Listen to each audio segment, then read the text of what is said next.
देवताओं को मेरा नमन।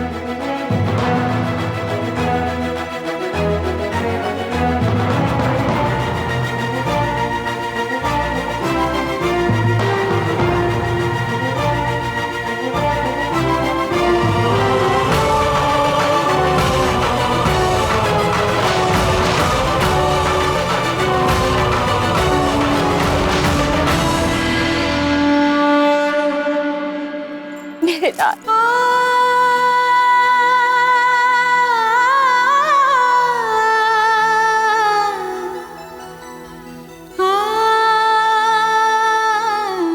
अंजना, तुमने हनुमान को गणपति भगवान की कथा सुनाई है।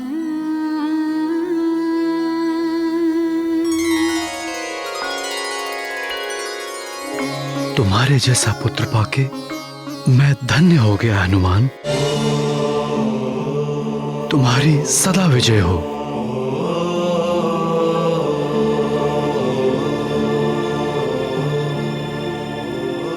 तुम्हारी माँ को भी तुम पर बहुत गर्व है पुत्र। बुद्धिवान भव।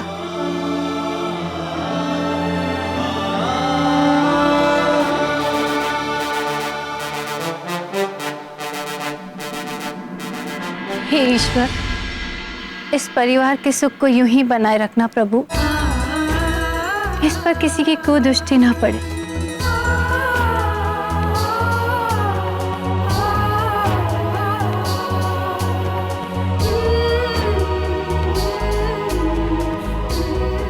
पुत्र हनुमान, आज से तुम्हारी युद्ध शिक्षा आरंभ करनी है। चलो मेरे साथ। आओ पुत्र।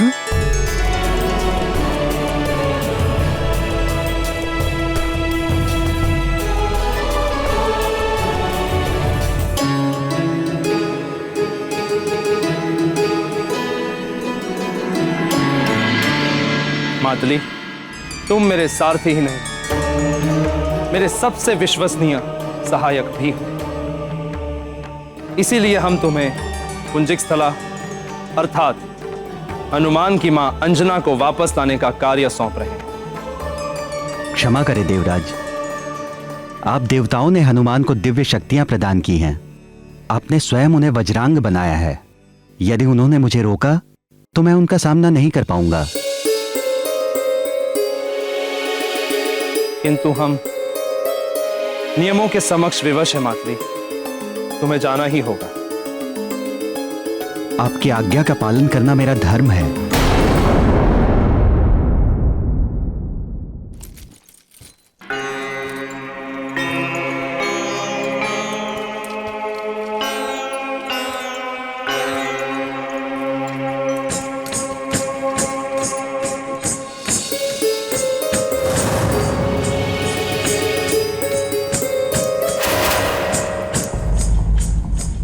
ये नुपुर की ध्वनि मेरे कक्ष से।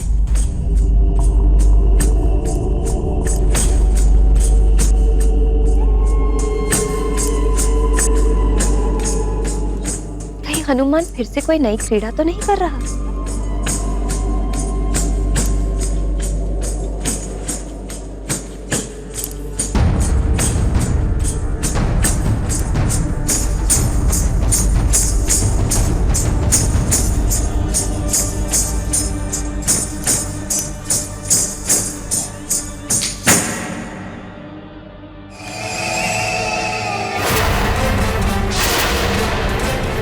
आपकी आज्ञा का पालन करना मेरा धर्म है। यदि मेरे स्थान पर कोई सक्षम जाए तो उचित होगा देवराज।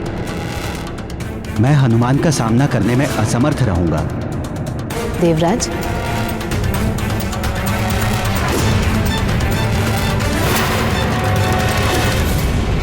पुंजिक स्थला को लेने उसकी सबसे प्रिय सखी जाएगी, उर्वशी। मैं जाऊंगी पुंजिक स्थला को लेने।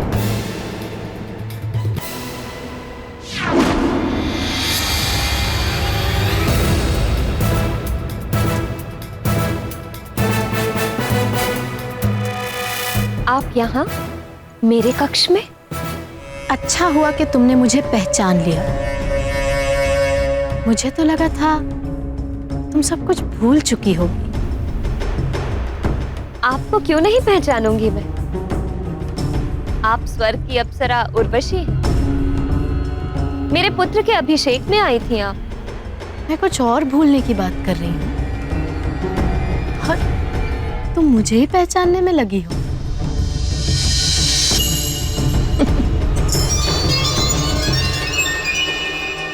पहचानना तो तुम्हें कुछ और ही है।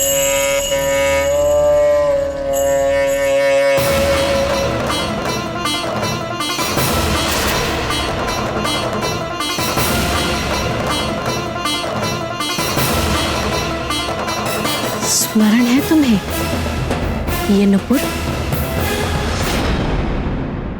पुंजिक स्थला। ये आप क्या कह रही हैं? और आप मुझे पुंजिक स्थला क्यों कह रही हैं? क्योंकि तुम ही पुंजिक स्थला। और ये नुपुर, ये तुम्हारे ही तो है।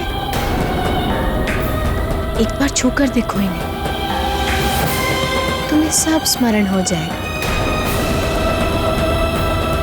छू छू ना।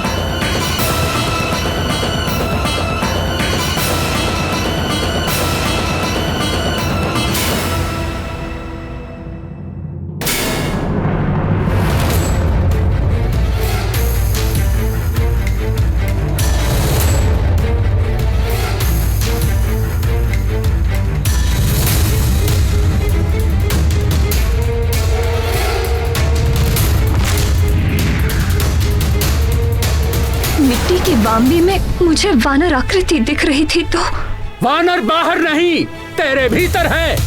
चाह तू भी वानरी हो जाएगी।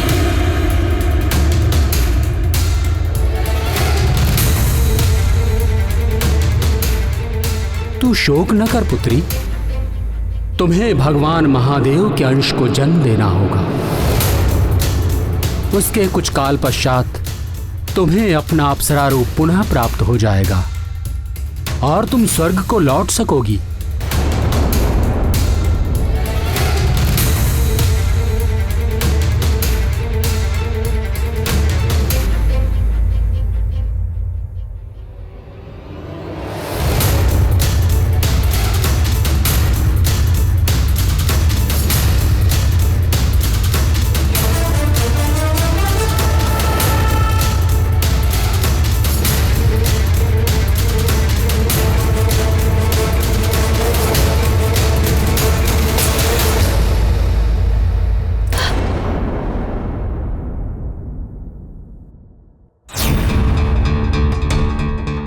नहीं, ये कैसे संभव है?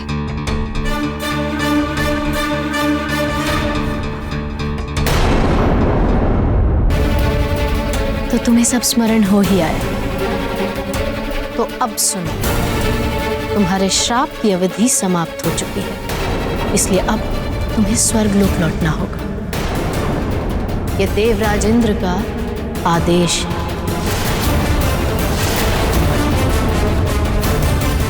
ये कैसे संभव है? मेरा पुत्र हनुमान अबोध बालक है। मां हूं मैं उसकी।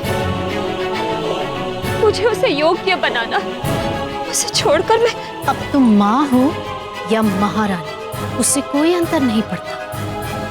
ये श्राप तुम्हें एक पुत्र को जन्म देने तक के लिए ही मिला था, जो तुम हनुमान को जन्म देकर पूर्ण कर चुकी हो। अब तुम्हें सब कुछ त्याग कर स्वर्गलोक लौटना होगा, और स्वर्गलोक के नियमों का कोई उल्लंघन नहीं कर सकता। तुम भी नहीं, पुंजिक स्थला।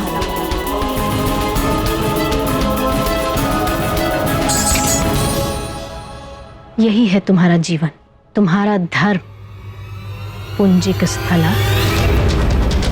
अन्य सब तो भ्रम है।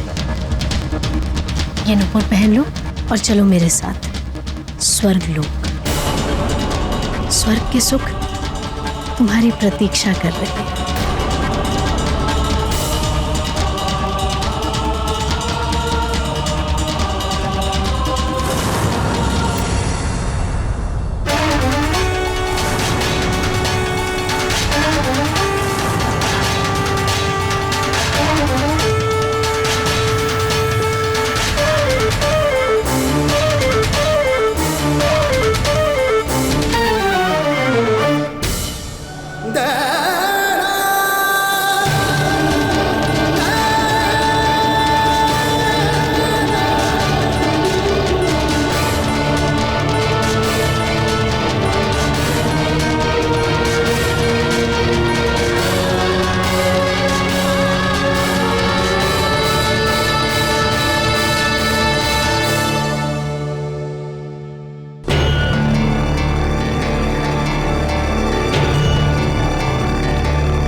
स्वर्ग के सुख, मेरे हनुमान के बदले में मुझे तीनों लोकों के सुख भी मिल जाएं, तो भी मैं हनुमान का ही चुनाव करूंगी।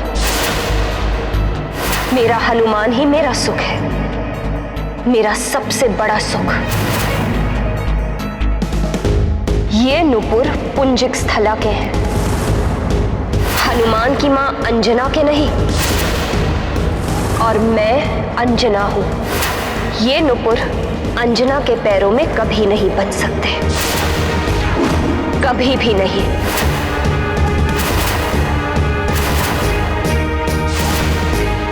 तुम ऐसा नहीं कर सकते। तुम्हें स्वर्ग लोक के नियमों का पालन करना ही होगा।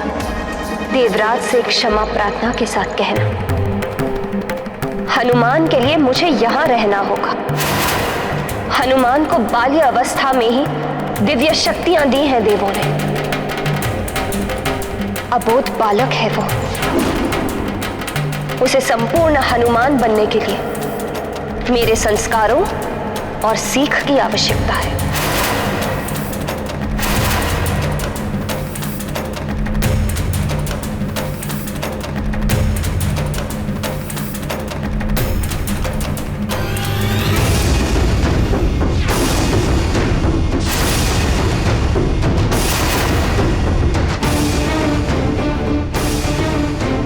और मैं उसे वो संस्कार और सीख उसे अवश्य दूंगी।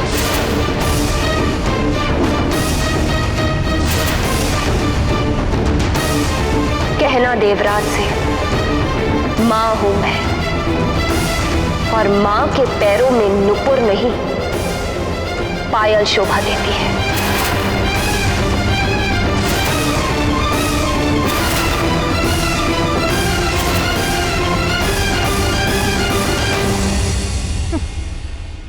मां, देखती हूं मातृधर्म की विजय होती है या अप्सरा धर्म की।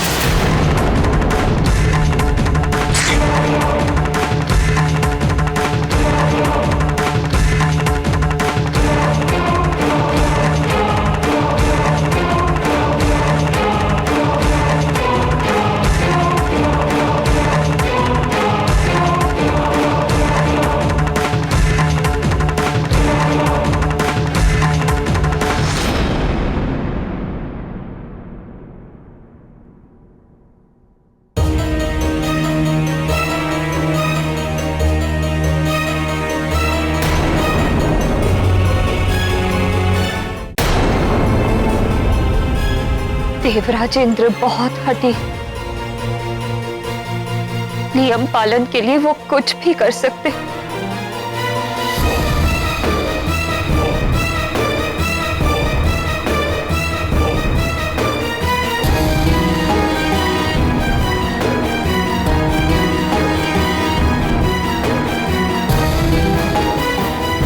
यदि मुझे जाना पड़ा तो अबोध हनुमान का क्या होगा? महाराज को बताऊं कि नहीं?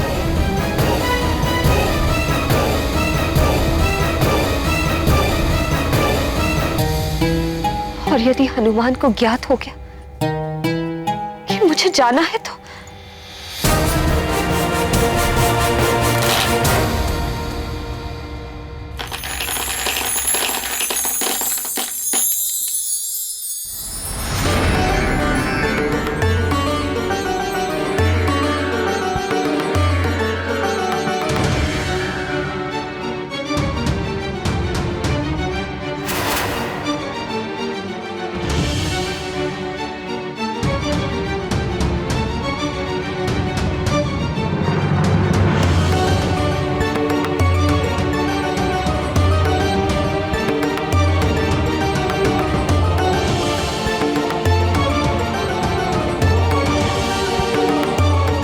कहीं मैं भी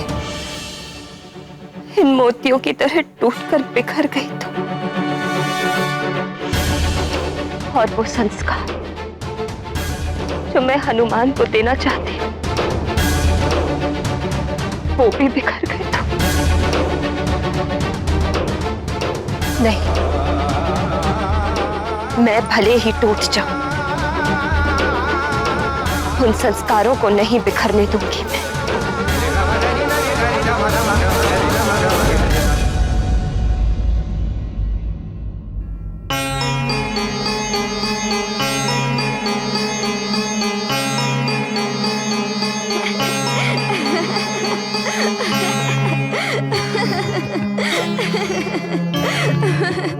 पिताश्री, फिर क्या हुआ पिताश्री?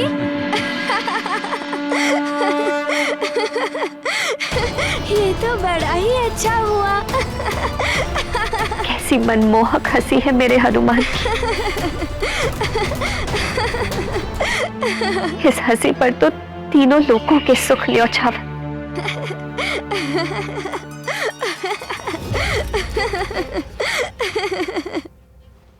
क्या कहूं अपने पुत्र और स्वामी से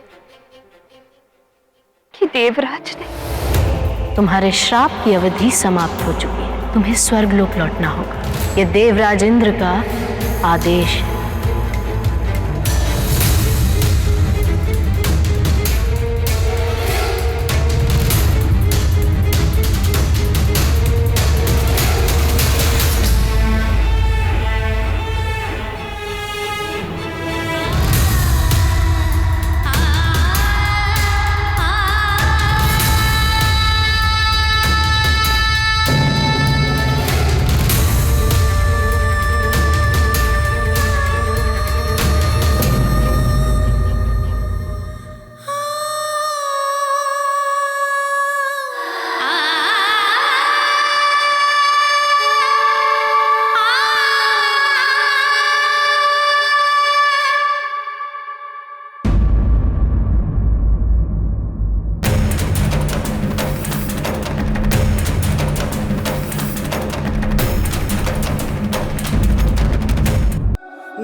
कहाँ पर चली गई थी? मुझे कितनी देर से भूख लग रही है।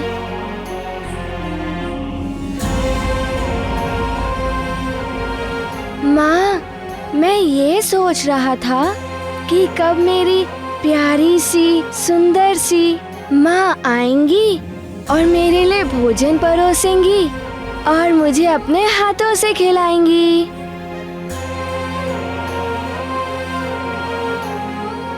मैं तुम्हारे पास ही आ रही थी पुत्र। मुझे लगा कि तुम अभी तक अपने पिताश्री से युद्ध कला सीख रहे हो। जा तो मैं रहा था, किंतु इसे भूख लगी तो मैं इसे यहाँ लेकर आ गया।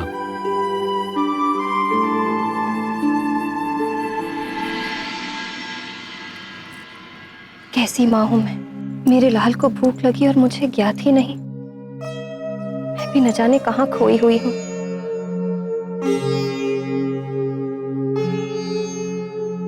चलो पुत्र, मैं तुम्हें भोजन देती हूँ।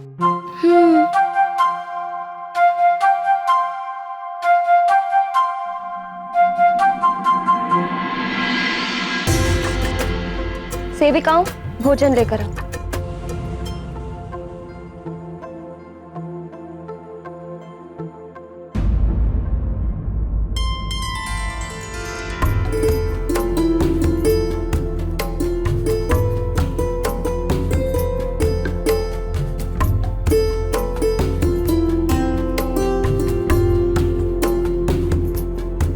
क्या हुआ?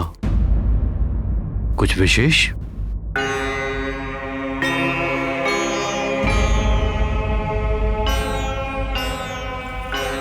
हाँ स्वामी,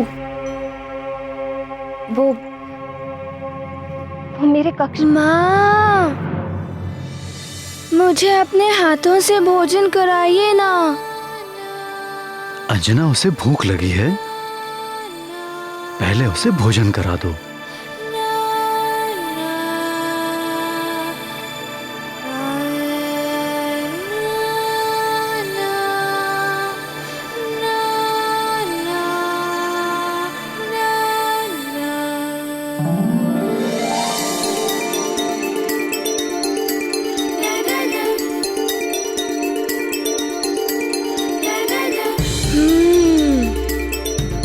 माँ, कितना सुखद लग रहा है जब आप मुझे खिला रही हैं।